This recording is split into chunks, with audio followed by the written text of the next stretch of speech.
Welcome to Influential Entrepreneurs, bringing you interviews with elite business leaders and experts, sharing tips and strategies for elevating your business to the next level. Here's your host, Mike Saunders. Hello and welcome to this episode of Influential Entrepreneurs. This is Mike Saunders, the Authority Positioning Coach. Today we have with us Ben Golden, who's the president of Golden Tax Relief. Ben, welcome to the program. How are you doing today, Mike? Appreciate you having me. Hey, doing great. Looking forward to talking with you because, I'm a big wordsmith person. I love using words the right way, and I notice words. And when you hear things like guarantee or relief, everyone wants tax relief. So I'm excited to hear what you do with your clients. But before we dive in, give us a little bit of your story and background, and then how did you get into the industry? Absolutely. So I hail out of Alabama, and I'm here because I have some of my other companies here. And we also have a location in Chicago as well. Born and raised here in Alabama on a small farm. So those are sort of the roots that I have. And I have been doing taxes for about a quarter century now, and absolutely love it. I enjoy helping people and advocating for people the right way. And I think we'll get into that a little bit later. But, everyone needs a true advocate, Mike. You couldn't have said it any better. And I think it's too many times we do business with companies or consultants or service providers that you just kind of go, I'm just done. I can't put my finger on it, or I can put my finger on it, and we're just not resonating. So an advocate is huge, and an advocate gives us the word picture of someone that's coming alongside you, putting their arm around you, going, I've got this. I know the way. Let me guide you through it. What was it about your training that made you really focus on being that educator and advocate? Because I know that that's something that is very different in any industry. Yeah, so as a young professional, I was bullied by the IRS. Because I'm bullied by the IRS, I learned that if they're going to come after me being a professional, what are they going to do for the layperson that does not understand taxes, does not understand everything to do with the IRS? So because of that, I learned quickly that I needed to advocate because you may not be able to advocate for yourself. And so with the IRS attempting to force me to pay one of my clients' debts, I got out of it because I already had an education. I had already taken several classes that I learned the procedures with the IRS. And because of that, I did not let the IRS attempt to bully me or, use their authority, position, and power in order to force me to pay a debt for something I didn't know. Yeah. That's pretty powerful. And I know that you use those words really carefully, bullying, because it really is that, or it feels that way as well. And you learn some lessons and then you go, how can I prevent other people? So you say that business owners are overpaying in taxes mainly because they just don't understand the rules. What are some of those misunderstandings that business owners have about tax planning? And then what do you do to help them, really clarify that and then avoid it? Yeah, that's exactly right. And that's one of the core messages that I advocate for or talk about is just the fact that it's not that they're doing something wrong. It's just the fact that they're overpaying because they've never been taught how the tax system, how it really works, right? So the biggest misunderstanding is that tax planning is all about finding the write-offs. And to me, that's not really planning. That's more along the lines of bookkeeping more than true planning. Yeah. Yeah. True tax planning, it's about structure. It's about understanding, how or what the IRS actually rewards and how the tax code is really written. And then how can you align your business within the rules instead of fighting against the rules. You know what I mean? Yeah, and you mentioned the tax code, and I've heard this, so I'm going to get pretty close so you can clarify it. Isn't the tax code like 40,000 pages long? You almost nailed it. It's about 75,000 pages long, Mike. It's even worse. I knew it was something It's disgusting. almost double. It's almost double what you said. That's exactly right. Yeah. So But the point is, who in the world running their business can even begin to comprehend what all is in it and what all would benefit them? And it's almost like you want to go, can I please get a big old PDF version of that, upload it to your favorite AI, and then create a bot and just ask it, okay, what should I be doing? And I'm confident that that does not exist. But that's what you do for your clients is you need to know how to navigate through that and provide them some great paths. that's exactly right. And I look at myself more as an educator to clients, anything else. It's like, what does the tax code really allow? And how does my structure support the goals as well? So how does the structure of the client support the goals that they have? And you're right. Even if somebody put the entire tax code in PDF into some sort of AI, you know, they still have to ask the right questions and they have to know what questions they have to ask. You know, I Yep. think that most CPAs they never really take the time and work with clients to go through what does the tax code allow for them, what structure supports the goals for the client, and not only that, but how does it protect them during an audit? You know, Yeah. we want clients to feel more, I would say, empowered because I think the more that they understand about how the system works and how they are compliant, then I think it really connects to more of a long-term financial vision or a long-term goal for them. So I personally, I'm not really intimidated by the IRS. I feel like it's really my job to help the client be in control and feel like they understand more because they're in control. Yep. When people understand more about the rules, I think that they'll gain more of a peace of mind to know, hey, look, I am truly doing this right. And I think that that's really what true tax planning should deliver is that feeling of, oh yeah, I think I got this sort of that peace of mind. You know what I mean?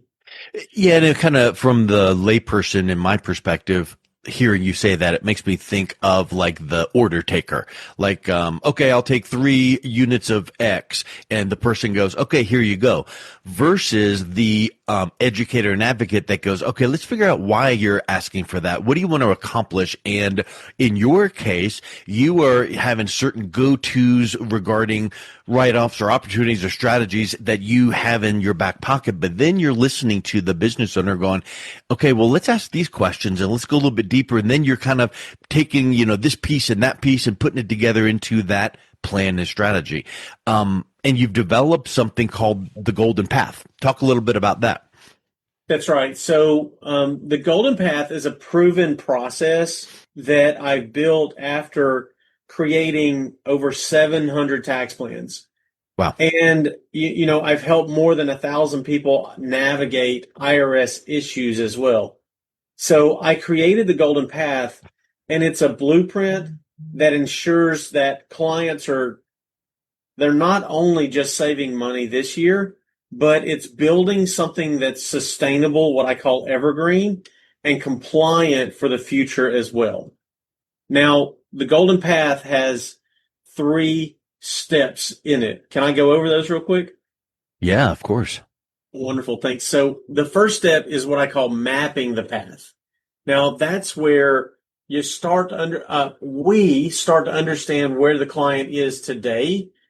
I look at what their goals are, what are their fears, what does their cash flow look like, and what areas are they, let's say, unintentionally leaking money to what I call, tax strategies that aren't efficient. right? Mhm. Most people have never had someone slow down and look at sort of the entire picture. And that's where I think clarity begins. Mike, I'm a full believer that you never get on a train, plane, or bus without knowing the destination. You have to Yeah. map out the path to know where you're going to go. Because, yeah, you could use you could use a bus to get to San Francisco from Alabama. It's just going to take you a lot longer. It may be more, economical, but it's not going to be an easy path. Whereas It's like they've said, begin with the end in mind. that's exactly right. And that's Yeah. what mapping the path is all about. Yeah. We have to start with the end in Hmm. mind. The second step is all about using what I call the golden tools, and this is where I ethically stack strategies based on the IRS code, right? Based on the regulations, based on the case law. Now, my background is a little bit more in tax resolution, and that gives me what I would consider an advantage because I believe I know what is going to trigger an audit. And because I know what's going to trigger the audit, I know how to avoid those triggers. So when using the tax code and case law as the foundation and sort of the guardrails, then I think the strategy can be used as what I call the tool set or the tools to put that strategy in play. Okay. So number one, we map the path. Number two, we use the golden tools. And then number three, we embark upon that quest. And this is all about implementation. A tax plan is absolutely worthless if it's not executed. And, we Yep. walk the client step by step through what they need to do, when, how they need to do it, so they're confident, so they're protected, and so it's a proactive strategy. And It so, reminds me of the old saying, knowledge is power. Knowledge is not power. You've got to put it into action. And what you put together with the map and then the tools and you hand it to someone, let's say, or you go over it with them, that's wonderful. That's knowledge. But it does not do one thing until you implement. I like that progression. that's exactly right. So I'm going to bring you back to the farm real quick. Is that okay, Mike? Yeah. So this is what I like to tell people. Have you ever had to go over a barbed wire fence? So if you Mm. had, you know that the first thing you do is you hold the barbed wire down and then you throw that first leg over. That's just like starting the plan. If you start the plan, that's great. But if you let go of that barbed wire when you're in the middle of it, it's going to grab you and it's not going to be, it definitely will be painful. It's not going to be easy, right? You got to hold on to that barbed wire until you implement, until you throw that second leg over, and now you can get really on that golden path, right? So if you don't implement, it's like you're not crossing over that barbed wire fence. You know what I mean? Yeah. Yeah, that's a good point. You mentioned golden tools, and I'm sure there's dozens and dozens. Give us an example of a golden tool, what that would look Right. like. So the first thing that we look at is your entity, and are you inside the correct entity for not only asset protection, but also for income tax savings? Hmm. So should you be an LLC? Should you be a C corporation? We've all heard about an S corp. That's one of the favorite things that a lot of people like to go to, but I like to map the path before we know, yeah, let's do an S corp or let's not. Hmm. It really depends on the circumstance more than anything else. But that's one of the first things that I look at, and it's not only about income tax savings. I look at other things like asset protection, or do we want to build a legacy for the future and things of that nature too. I'm not going to put something in play that's going to uh, create friction in other areas, or I do my best to stop friction in other areas. Yeah, But that would that be would be a good. good example of Yeah. one of the tools. Yeah. Yeah, that's a good idea. And I would also venture to say this. Someone might hear a couple things like, "Oh, you need to make sure and go Google Oh, how can I? And that is just a recipe for disaster, I can only imagine, because It really whatever Google would say might not be right for them, and it might not be right at all. That's exactly right. I mean, Google's going to give you, you know, conflicting statements sometimes. And then you start wondering, well, am I in the right place or should I be in this place Yeah. or what should I do?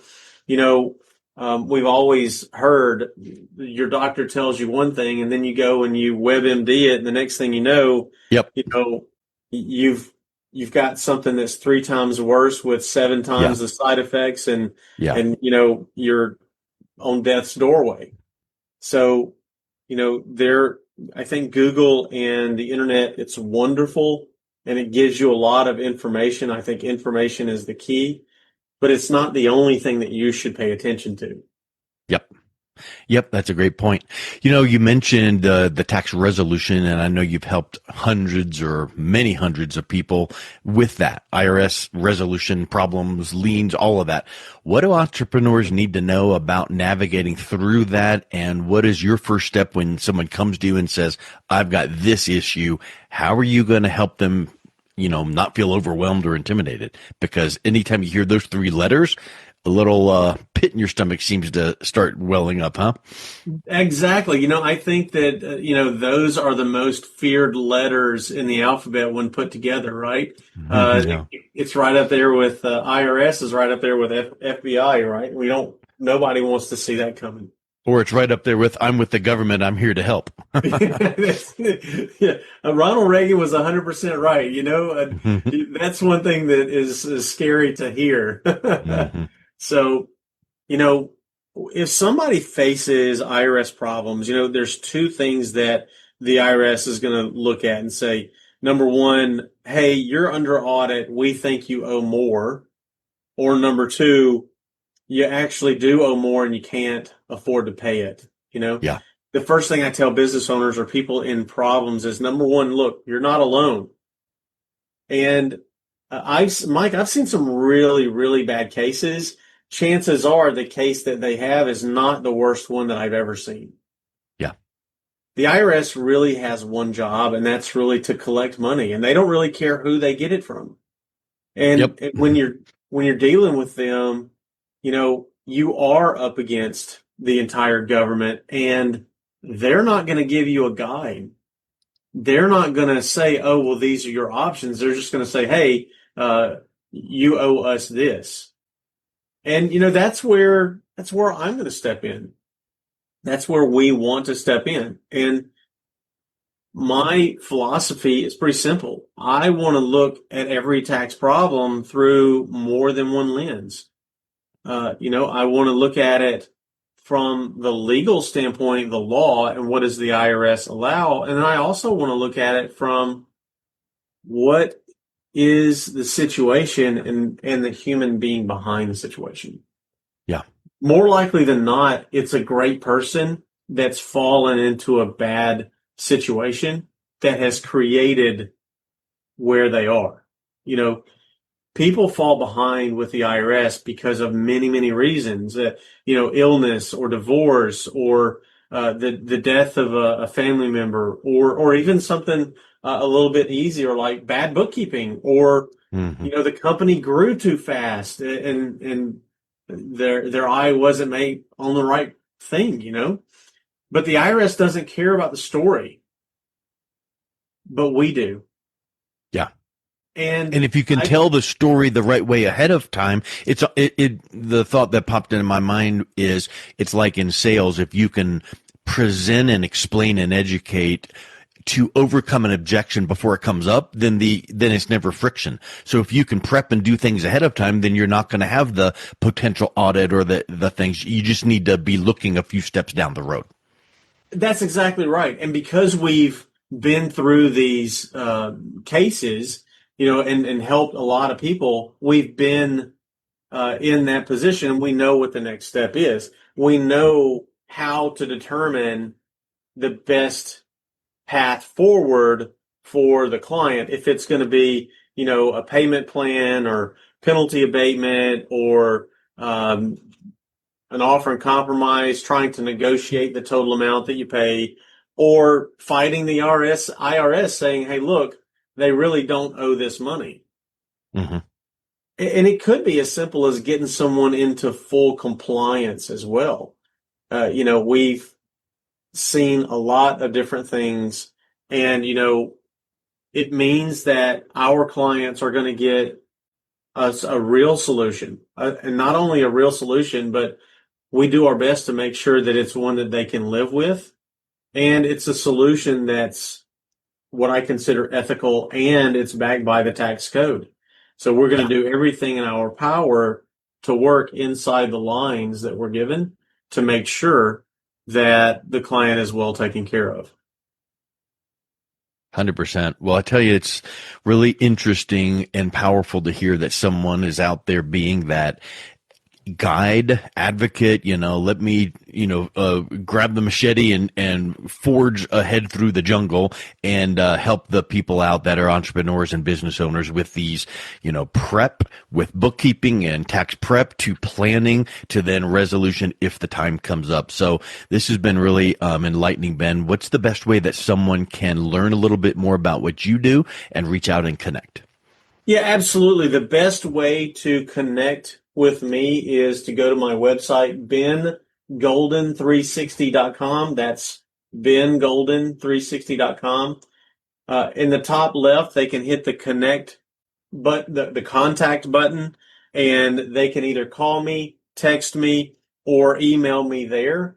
And then there again on that website, they can connect with me socially, and learn a little bit more about me and about my businesses, even about my service animal Xyler. So, bengolden360.com, that's the best way to connect with me.